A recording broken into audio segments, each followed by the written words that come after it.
whenever we see movies, yeah, like we were talking about Grey's Anatomy, so neurosurgeons are always shown as miracle workers.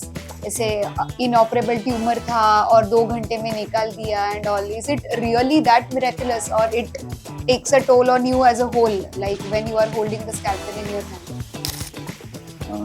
जैसे आपने बताया कि patient का तो expectation हमेशा रहेगा, रिलेटिव्स का एक्सपेक्टेशन हमेशा रहेगा कि आप कुछ भी सर्जरी करते हो उसमें 100% रिजल्ट आए। बट मैं हमेशा बोलता हूँ कि ये अपना बॉडी है, मशीन तो नहीं है। At around 9:30 at night I got a call from hospital saying कि एक यंग लड़की थी 14 साल की, उसको हिस्ट्री ऑफ फॉल है, मतलब ऊपर से नीचे गिर गई है वो। So sir, in this whole journey, कोई एक ऐसे mentor था who defined this journey for you, or who you know like became a guru for you? Suddenly कुछ उसको सिम्टम्स आ सकते हैं, डेथ हो सकती है, कुछ परमानेंट डैमेज हो सकता है। तो इसके लिए स्टार्टिंग के फेज में लोगों का आपके ऊपर विश्वास बैठना भी मुश्किल होता है। आफ्टर अराउंड 15-20 दिन हॉस्पिटलाइजेशन होने के बाद ग्रेजुअली जब वो रिकवर हुई, बाद में फिर रिहैब, फिजियोथेरेपी सब, she was back to her feet normal.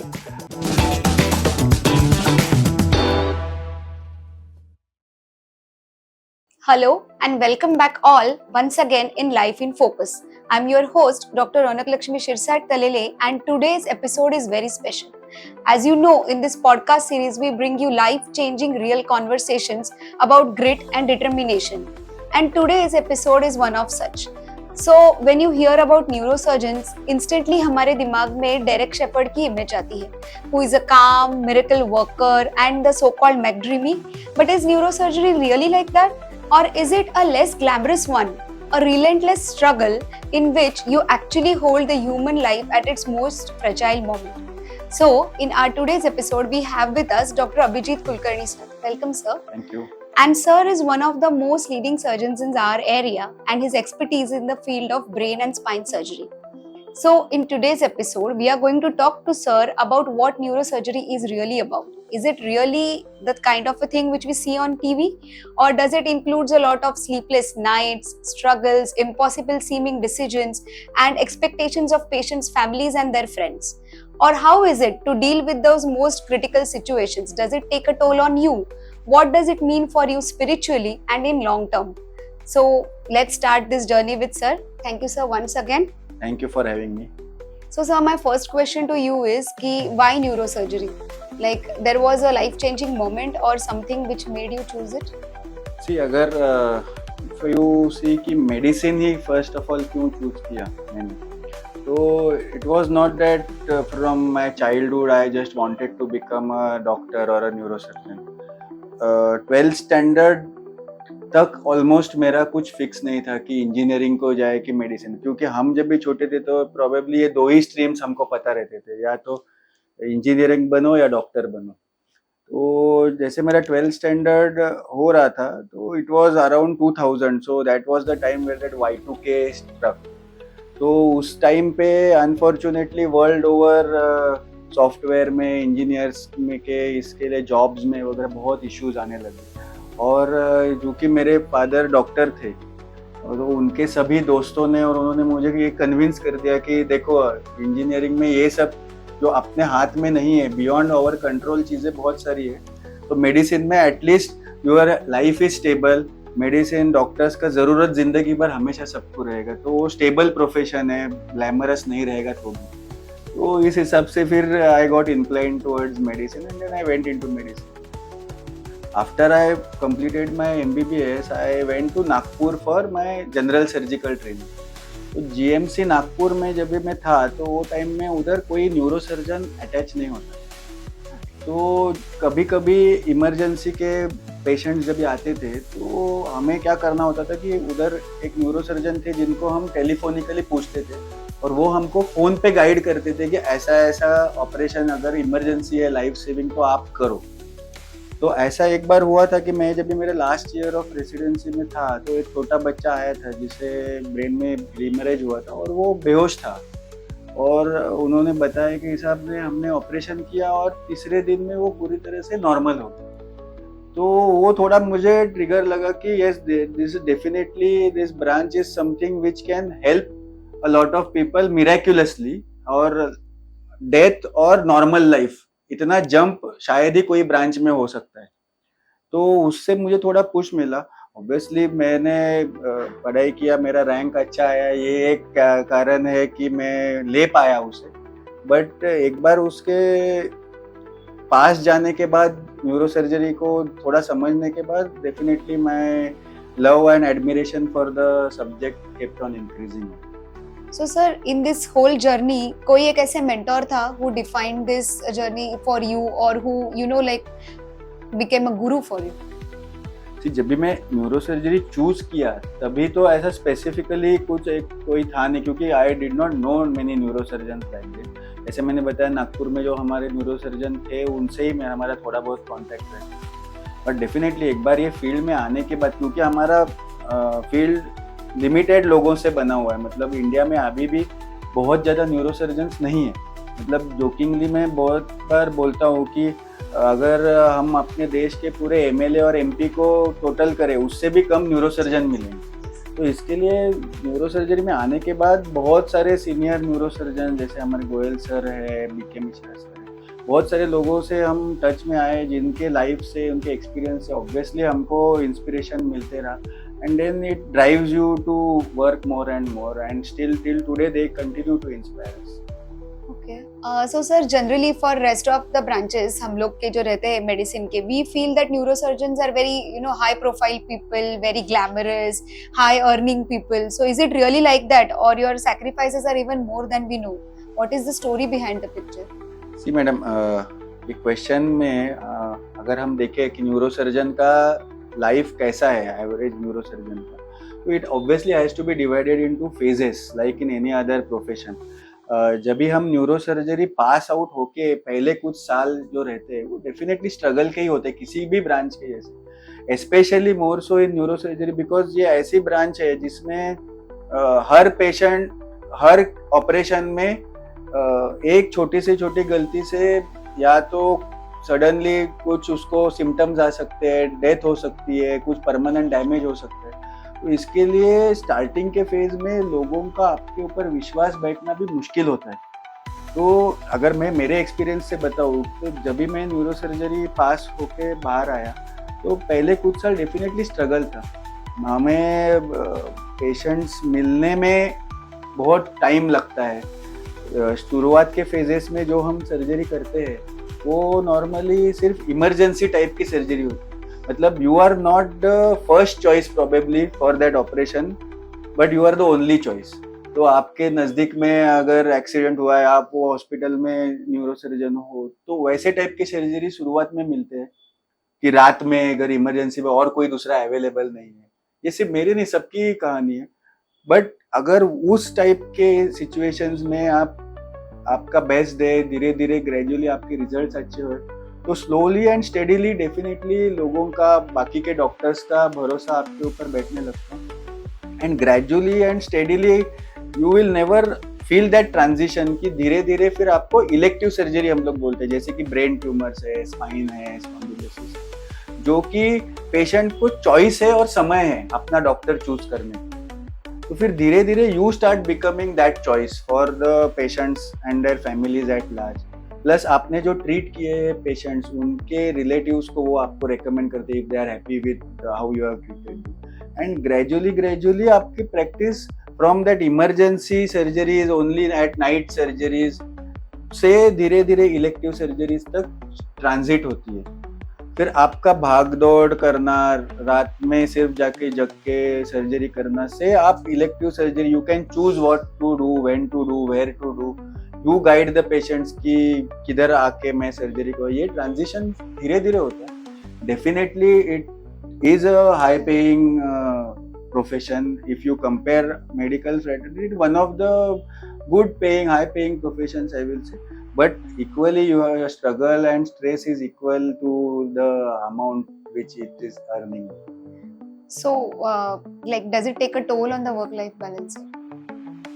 Work life balance, ये एक्चुअल हम धीरे धीरे, अभी नया ही टर्मिनोलॉजी हम सुनने में आ रहे हैं। अभी रेसिडेंसी कर रहा है, आई एम श्योर आपने भी ये कभी सुना नहीं रहेगा, ना आपके किसी रिश्तेदार ने या प्रोफेसर ने आपको कभी बोला नहीं रहेगा। तो रेसिडेंसी के टाइम पे हमने जितना स्लॉग किया रहता है, तो उसके बाद प्राइवेट प्रैक्टिस में आने के बाद सब बैलेंस ही बैलेंस लगता है, वर्क ही नहीं है उस कंपेयर से। तो इसके लिए ऐसा तो कभी नहीं लगता है। Definitely you have to be available all the time 24/7। मैं ऐसा कभी नहीं हुआ है मेरे लास्ट 10-12 साल से कि मेरा फोन स्विच ऑफ है। कभी भी रात को कितना भी बजे 2 से 3 रिंग में मैं फोन उठा लेता हूँ, क्योंकि वो आदत हो गई है अभी हमें। But definitely you have to have family support. मेरी वाइफ, मेरा बेटा, कितने बार ऐसा होता है कि कुछ एकदम हमारा फैमिली फंक्शन है या किसी कुछ अर्जेंट, और तभी बराबर मुझे कुछ इमरजेंसी आ जाती है, तो आई एम नॉट अवेलेबल। तो they are accepting that fact. So ये सब सपोर्ट की वजह से इट बिकम्स ईजी। थोड़ा बहुत तो सैक्रिफाइसेस हर फील्ड में, हर प्रोफेशन में अगर आपको ग्रो करना है तो आपको करना ही है, वैसे इसमें भी करना है। But sir, whenever we see movies, yeah, like we were talking about Grey's Anatomy, so neurosurgeons are always shown as miracle workers. ऐसे inoperable tumor था और 2 घंटे में निकाल दिया and all. Is it really that miraculous, or it takes a toll on you as a whole, like when you are holding the scalpel in your hand? Movies में दिखाते हैं वैसे तो ऑब्वियसली कोई भी इसमें रियल लाइफ में नहीं होता है। But definitely yes, you can say कि न्यूरोसर्जरी एक मिरेकल ब्रांच है, क्योंकि we have seen people almost getting up and leading a normal life from their death day. तो ऐसा तो नहीं है कि ये बिल्कुल ही झूठ है। बट हाँ, डेफिनेटली ऐसा पिक्चर्स में दिखाते वैसे 2 घंटे में गए और एकदम नॉर्मल हो गए, वैसे तो कभी भी नहीं होता है। You have to work, you have to plan out things, you have to be pretty sure कि किसको किस चीज से क्या फायदा हो सकता है। पेशेंट्स के रिलेटिव्स को भी आपको कॉन्फिडेंस में लेना पड़ता है, and together you have to work towards the patient, और धीरे धीरे ही इम्प्रूवमेंट दिखता है। बट डेफिनेटली ऐसा बहुत बार हमने देखा है कि पेशेंट्स को जिन्होंने गिव अप कर दिया है कि अभी कुछ नहीं हो सकता, उनमें भी अच्छे रिजल्ट्स दिखते हैं definitely. So sir, but like you said, patients तो आते हैं कि miracles expect करके, वो या उनके relatives. So जब ये miracles deliver करने होते हैं या उनको clear communication देना है या उनके जो expectations होते हैं, do they take a emotional toll on you when you hold the scalpel?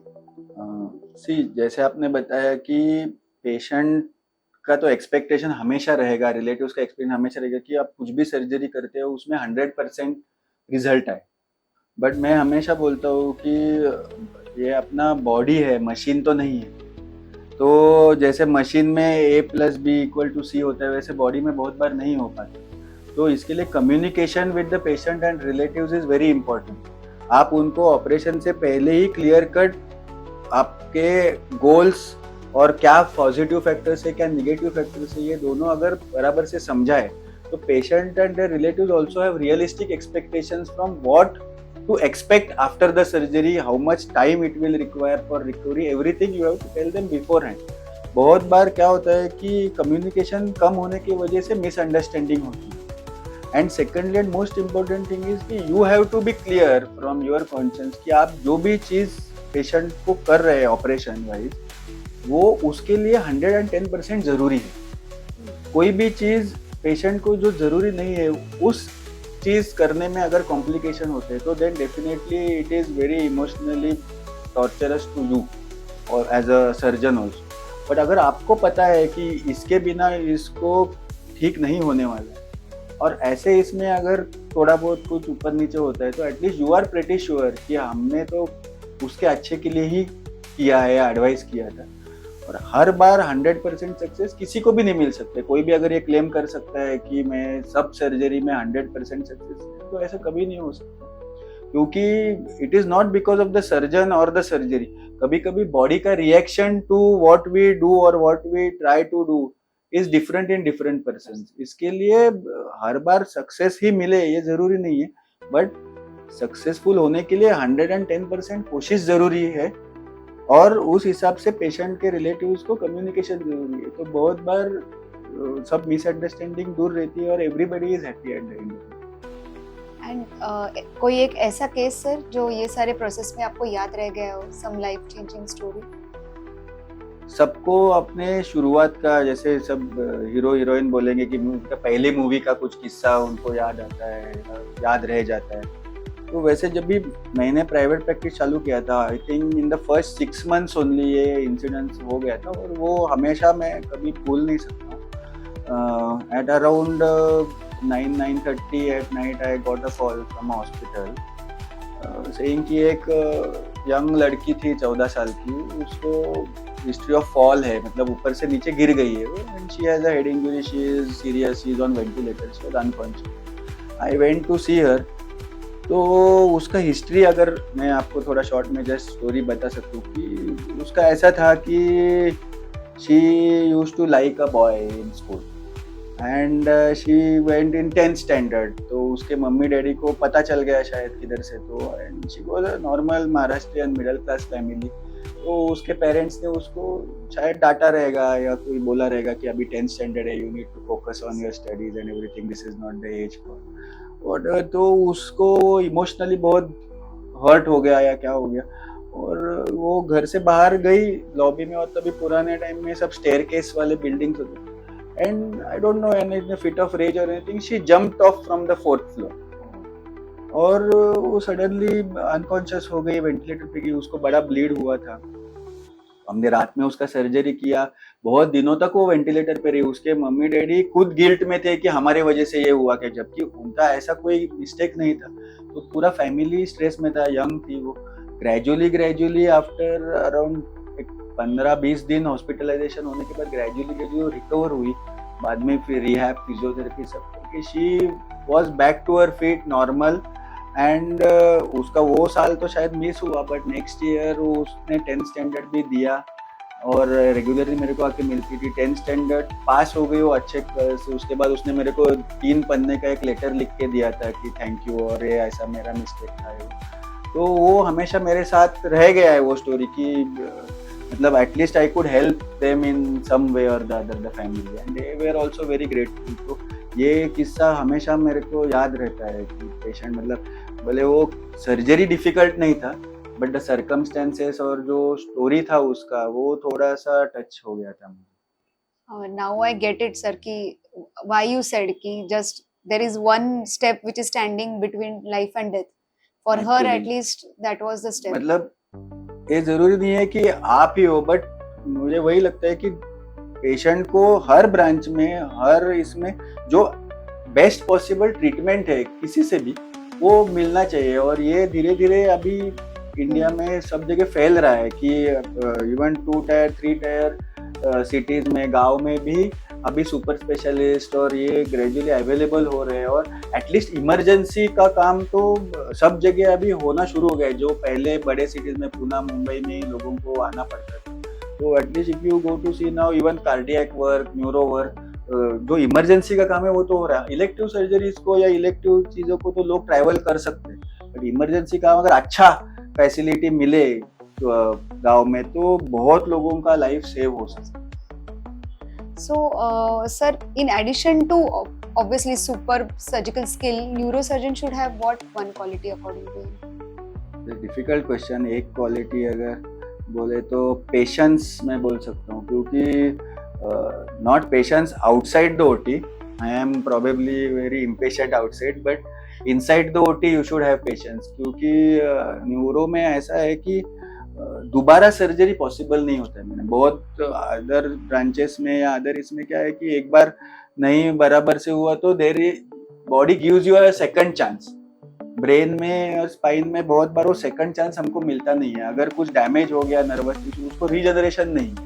तो इसके लिए जो भी हम करें वो एक ही बार कर सकते हैं, और वही फाइनल है, one take and the last take. तो उसी को हमको अच्छा करना है। तो हमको हर बार हर चीज कुछ भी टच करने से पहले, काटने से पहले, we have to be 100% sure कि हम बराबर है, कुछ डैमेज नहीं हो रहा है। तो इसके लिए you have to be patient inside while operating.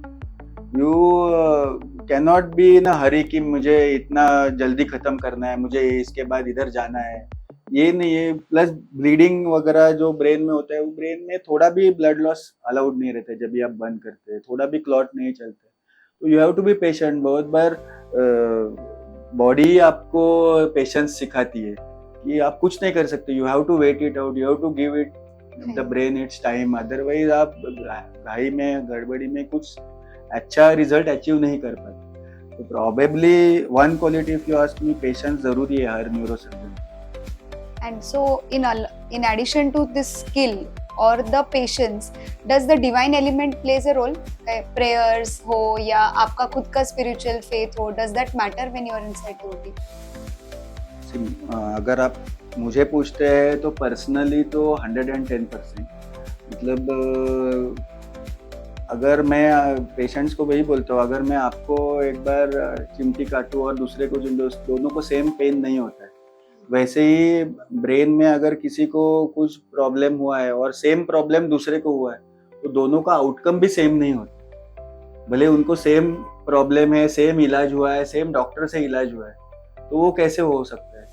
तो वो थोड़ा आप उनका लक बोलिए या क्या बोलेंगे, उनका पास्ट कर्मा बोलिए, अभी उसको आप नेम कुछ भी दे सकते, डॉक्टर का कर्मा बोलिए, तो वो it all depends on that. तो prayer I think definitely plays a important role. मैं खुद हर बार सर्जरी पे वॉशअप होने से पहले एक छोटा सा प्रेयर तो हमेशा कहता हूँ, मेरे खुद के लिए, पेशेंट के लिए नहीं, बट वो ज़रूरी है क्योंकि एक तो आपको काम करता है, वो थोड़ा स्ट्रेस, अगर कोई बहुत क्रिटिकल सर्जरी है तो उसमें थोड़ा सा काम करता है, प्लस आपको थोड़ा एक कॉन्फिडेंस देता है कि ये somebody is watching your back, क्योंकि you are alone there.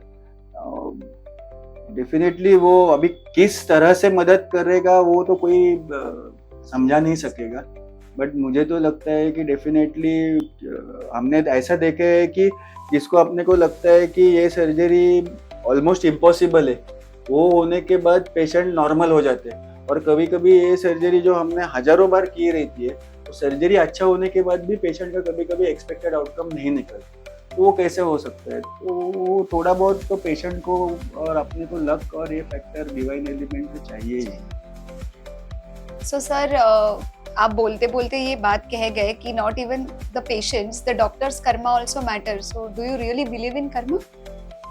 I believe, I think her doctor को कर्मा में बिलीव करना ही चाहिए, क्योंकि जैसे मैंने बोला है, हम मशीन से डील नहीं कर रहे, बॉडी से डील कर रहे। तो बॉडी का रिस्पॉन्स कैसे आएगा, इसके ऊपर आपका रिजल्ट डिपेंडेंट है। तो आप कितना भी अच्छा करें, मैं बेस्ट सर्जरी अंदर ओटी में करके आऊँ, बट अगर उसका पेशेंट को फायदा नहीं हो रहा है या पेशेंट का रिजल्ट जैसे एक्सपेक्टेड है वैसे नहीं आ रहा है, तो आप अंदर क्या कर रहे हैं उससे किसी को मतलब नहीं। तो वो कौन डिसाइड करता है? वो कैसे समझेगा? आपने बेस्ट सर्जरी किया और रिजल्ट अच्छा नहीं आया, या बहुत एवरेज सर्जरी हुआ बट फिर भी पेशेंट को फायदा हुआ, तो क्या इसमें चूज क्या करेंगे हम?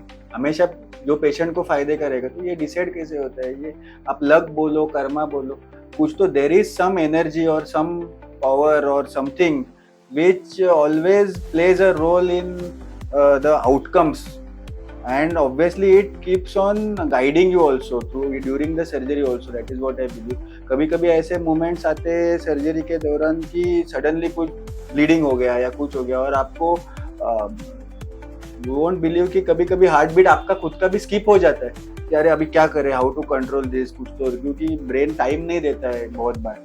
तो उस टाइम पे आप काम रहे, ये रहे, तो ये सब इसी की वजह से हो पॉसिबल होता है कि आपको पता है कि नहीं, यू आर डूइंग गुड, आप अच्छे से कर पाओगे। ये एनर्जी और ये स्ट्रेंथ आपको उससे मिलता है। वो आप उसको कर्मा बोलो, गॉड बोलो, पावर बोलो, कुछ भी बोलो, बट कुछ तो there is something beyond what you can see और कंट्रोल, जिसके वजह से ये रिजल्ट्स में फ़र्क पड़ता है। और ये मैं 110% मानता हूँ कि इससे मेरे लाइफ में बहुत कामनेस आया है, पॉजिटिविटी आया है, और वो पॉजिटिविटी मैं पेशेंट को भी ट्रांसफ़र कर सकता हूँ, ऐसा मुझे तो डेफिनेटली लग रहा है। So sir, that means you believe in the power of divine intervention. Yes, I definitely believe that divinity or God's support or whatever you call it is 110% essential.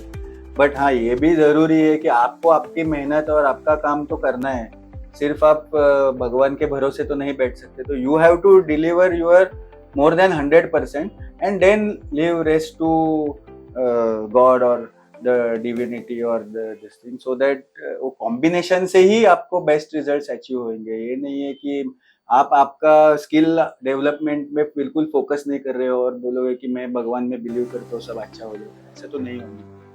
तो आप मेहनत करो और आपके साथ अच्छा ही होगा. एंड सर लाइक जो अभी न्यू जनरेशन है, the new generation of surgeons who are aspiring to take neuro, specifically any advice for them, खास करके उन टाइम के लिए जब उनको पता है कि पेशेंस लूज हो सकेगा या बहुत ज़्यादा स्ट्रगल रहेगा उनको, या they will have to work every day to prove themselves? See, I am nobody to advise anybody, but it is such a branch कि आपको स्ट्रगल के बिना तो सक्सेस नहीं मिल सकती. तो इट इज़ ईजी कि आप ये हमेशा ध्यान में रखें कि it is going to be a very tough road, and if you have chosen to walk on that path तो आपको फिनिश लाइन तक तो पहुंचना ही है. स्टार्टिंग से ही आप क्या प्रॉब्लम होता है कि लोग जब भी ब्रांच सिलेक्ट करते हैं या मेडिसिन में आते हैं तो ऐसे लोगों को देखते हैं जो ऑलरेडी एस्टेब्लिश्ड है, तो और उनको लगता है कि मैं डॉक्टर बनूंगा फिर मैं ऐसा हो जाऊंगा. तो it is not that sudden jump, it is always a gradual step by step climb always. तो मैं हमेशा बोलता हूँ कि डिटर्मिनेशन एंड डेडिकेशन ये दो चीज़ें रहेगी आपके पास तो ही you can succeed in life. तो it is always a slow process, it is going to be a slow process. आपके कोई भी डैडी मम्मी, मेडिसिन या ऐसा फील्ड है बिजनेस जैसा नहीं है कि आप आपका बिजनेस आपके बच्चों को पास ऑन नहीं कर सकते. आपका कोई भी सेम ब्रांच में भी अगर हो, but you have to start from ground zero only. आपके ऊपर पेशेंट का विश्वास बैठने के लिए आपको खुद मेहनत करनी ही पड़ेगी, आपको रिजल्ट्स डिलीवर करने पड़ेंगे और धीरे धीरे ही लोग आप पे विश्वास रखना शुरू करेंगे और धीरे धीरे ही आपको सक्सेस मिलेगा. आपको विदाउट हार्ड वर्क सडनली ये फील्ड में कुछ ऐसे अचीव नहीं हो सकता. Sir, neurosurgery is considered to be very high paying. So, like, what do you want to say about the earning side of it, the optics? How does it looks? Radiologist जितना शायद नहीं है high paying. नहीं sir ऐसा. But yes, definitely the more the risk, the more the reward जैसा बोलते हैं. वैसे जितना आप ज़्यादा स्ट्रेसफुल ब्रांच चूज करोगे ऑब्वियसली फाइनेंशियल रिवॉर्ड उस हिसाब से रहेगा ही, उसे कोई डिनाइल नहीं है. बट मैंने शुरुआत में जैसे बोला था कि हमेशा money I think should be the by product of what ever you do. तो मुझे तो यही लगता है कि कुछ भी चीज हम जो सिलेक्ट करते हैं जो हमें लाइफ में हमेशा के लिए करनी है, अपना प्रोफेशन, उसमें सिर्फ पैसा है ये देख के जाना आई थिंक थोड़ा गलत एटीट्यूड है, ऐसा मुझे लगता है personally. I may be wrong but it always follows. ये मुझे धीरे धीरे in my short journey I have come to realise ऐसा कभी नहीं होता कि आप अच्छा काम कर रहे हो, परसिस्टेंटली अच्छा कर रहे हो, मेहनत कर रहे हो और आपके पास बिल्कुल ही पैसा नहीं आ रहा है. या ऐसा कभी मैंने हार्डली किसी को ऐसा देखा है कि जो ये सब कर रहा है बट बोलता है पैसा ही नहीं. पैसा आता है, you have to be positive about that, you have to earn money. पैसे के बिना तो लाइफ इज वेरी डिफिकल्ट. आपने इतना स्ट्रगल किया है तो पैसा नहीं रहेगा तो आपका फैमिली के लिए, खुद के लिए आप कुछ नहीं कर पाते. बट वो किस तरीके से और किस लिए कमा रहे हैं वो भी जरूरी है. न्यूरो सर्जरी में अगर आप मुझे पूछे तो definitely you make good amount of money once you get settled. Starting के कुछ ईयर्स में आप सिर्फ पैसा मत देखो, you try to build your name. एक बार नाम बन गया तो लोग खुद ही आते हैं आपके पास. अभी मेरे पास मॉरिशस से वगैरह, यूपी से, एमपी से पेशेंट आते हैं सर्जरी करने के लिए. तो वो आपका नाम सुन के आ रहे हैं तो वो बाद में आपको आके पूछेंगे नहीं कि इतना पैसा, उनको आपसे सर्जरी करना है. तो पैसा ये धीरे धीरे मिलना ही है. बट आप सोचोगे कि मैं न्यूरो सर्जन बन गया हूँ, मैंने 10 साल डाले हैं, अभी मुझे ये पहले महीने से टारगेट है मेरा 5 लाख कमाना, तो कभी नहीं होगा. You don't keep monetary targets. That is what I believe. You keep targets in terms of कि मुझे ये स्किल डेवलप करना है, मुझे इतने सर्जरीज करने हैं, मैं इतने लोगों के ये टाइप के सर्जरी जो मुझे अभी नहीं हो रहे हैं वो सीखने हैं. और आप धीरे धीरे ये करते जाओगे तो automatically money will follow. So, sir, this long hours in OT, खूप वेळ उभं राहणं, lot of communications with the patient. So, how do you relax? What is your favorite activity? Relaxation is important for everybody. So doctors को तो relaxation बहुत ज़रूरी है, क्योंकि काम माइंड रहेगा तो ही आप अच्छा काम भी कर सकते हो. तो मैं हमेशा बोलता हूँ कि the best time to relax is when you don't have any time, क्योंकि आप बहुत बिजी हो तभी आपको रिलैक्सेशन का ज़रूरत है. तो मेरा फेवरेट एक्टिविटी है बड़बड़ करना, बातें करना फ्रेंड्स के साथ, फैमिली के साथ. तो मैंने जैसे बताया कि मैं वाइफ, चिल्ड्रन, जब बच्चा, मतलब जब भी समय मिलता है हम बात करते हैं, टाइम पास करते हैं और इधर घूमने जाते हैं. We love to travel. So साल में 2-3 बार हम लोग छोटा छोटा ब्रेक्स लेके वेकेशन पे जाते हैं. मेरे फ्रेंड सर्कल है जिसके साथ हम बहुत बार मिलते हैं, टाइम पास करते हैं. लकीली ऐसा है कि मेरे फ्रेंड सर्कल में डॉक्टर्स तो है ही, बट डॉक्टर्स के अलावा नॉन मेडिकल्स भी काफ़ी है. तो उनके सब्जेक्ट्स और ये पेशेंट्स, मेडिसिन, प्रैक्टिस, ये से बहुत अलग रहते हैं. तो उससे अपने को भी मज़ा आता है, थोड़ा मूड चेंज हो जाता है और डेफिनेटली एक लाइट जोन में हम आ जाते हैं. और तभी ऐसा कोई सोचता नहीं है न्यूरो सर्जन है ये वो, तो जनरल बातें चलती रहती है. तो वो मेरा सबसे फेवरेट टाइम पास है. बाकी तो भी प्ले समथिंग, टेबल टेनिस खेलता हूँ कभी कभी जब भी टाइम मिलता है, जब पिकल बॉल खेल लेता हूँ और कभी मूवी देखने को. तो ऐसे जो जनरली सभी लोग करते हैं वही हम करते हैं. But I make it a point कि हफ्ते में एक बार वगैरह तो एटलीस्ट हम कुछ ना कुछ फन टाइम कुछ तो स्पेंड करते हो. और you have something to look forward to also. भले वो छोटा चीज़ है, ये ज़रूरी नहीं है कि आप हर बार छुट्टी लेके वेकेशन पे ही जाए बहुत लंबा. बट अगर आपका एक हफ्ते में एक बार कुछ गेट टुगेदर है दोस्तों के साथ या फैमिली के साथ या कुछ पार्टी है, तो एटलीस्ट आपको कुछ तो बैक ऑफ द माइंड रहता है कि चलो अभी चौथे दिन अपने को इधर जाना है. तो दैट थोड़ा सा स्पार्क रहता है. It keeps you going, it keeps you happy also. So, sir, we have a tradition here on Life in Focus. Just to lighten the mood, we have a rapid fire session. Coffee with Karan. Yes, sir. So, sir, I'm going to ask rapidly. जो भी मन में आता है आप बोल दीजिए. I will Okay. try definitely. Yes. Controversial questions नहीं है ना करण जोहर जी. नहीं सर, लेकिन controversial answers दे सकते हैं आप. So, let's start. First question, sir. Scalpel या microscope? First love. Microscope. Longest OT shift? जब भी मैं रेसिडेंसी में था तभी 14 घंटे. खुद का जो सर्जरी था उस पे 9 घंटे. हर एक सर्जरी के पहले one thought that comes to your mind. Prayer. And Bollywood या हॉलीवुड या टीवी या OTT, उसमें से सबसे फेवरेट सर्जन कैरेक्टर? सर्जन या डॉक्टर? Doctor also. मुन्ना भाई MBBS.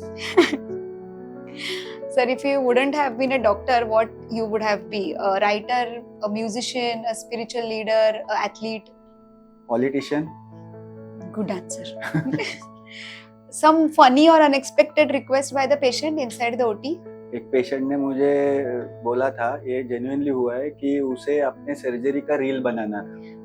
तो वो बोला कि जब तक मैं ओटी में विलीन करूं तब तक तो मैं खुद रिकॉर्डिंग करूंगा, मैं बोलूंगा, बट आप थोड़ा बीच बीच का मुझे रिकॉर्ड करके दे सकते हैं. Sir, what is your post-surgery guilty pleasure? Any chai, drink, biryani, ice मुझे cream? देख के आपको लग रहा है ना जो मिलता है वो. बट हॉस्पिटल में हमारे इतने लोग रहते हैं तो हर रोज कुछ ना कुछ किसी ना किसी का कुछ बर्थडे या कुछ चालू ही रहते हैं. तो वो देयर इज नो डर ऑफ खाना पीना in the doctors lounge after the surgery. Any stereotype you want to break? कि आपको अगर मेडिसिन में कुछ बैकग्राउंड नहीं है, खुद का हॉस्पिटल नहीं है, तो आप सक्सीड नहीं कर सकते. Any God moment inside the OT when you also felt that आज miracle हो गया? गॉड मोमेंट तो ऐसा मुझे कभी नहीं लगा, बट मुझे अभी एक बार एक पेशेंट को ऑलमोस्ट टेनिस बॉल से भी बड़ा साइज का ट्यूमर था ब्रेन में, और बहुत सारे लोगों ने बोला था कि ये ऑन टेबल बचेगी ही नहीं, और वो हमने रिमूव किया था बिना ज़्यादा कुछ ब्लड लॉस किए, और पेशेंट टेबल पे एक्सटूबेट होके बात करी थी हमसे. तो तभी हमको लगा था कि ये हमने इतना घंटा डाला है और इतना मेहनत किया, तो उसको हमको फ्रूट्स तो मिला उसका. And sir, one word to describe you as a neurosurgeon? Focused. Thank you, sir, for playing the rapid fire with us. So today, doctor Abhijit Kulkarni sir से बात करने के बाद हमें एक चीज तो पता चल गई है कि neuro surgery is not just a profession, it has to be a calling. It may not seem that glamorous in real life जैसे कि टीवी या मूवीज में दिखाते हैं, but instead it's a conglomeration of lot of hard work, lot of sleepless nights, बहुत सारे decisions, बहुत सारा रेजिलियंस, और तभी एंड में एक मिरेकल जरूर होता है. So thank you, sir. Thank you for inspiring us on Life in Focus. Thank you so much for having me, ma'am. Thank Thank you. you.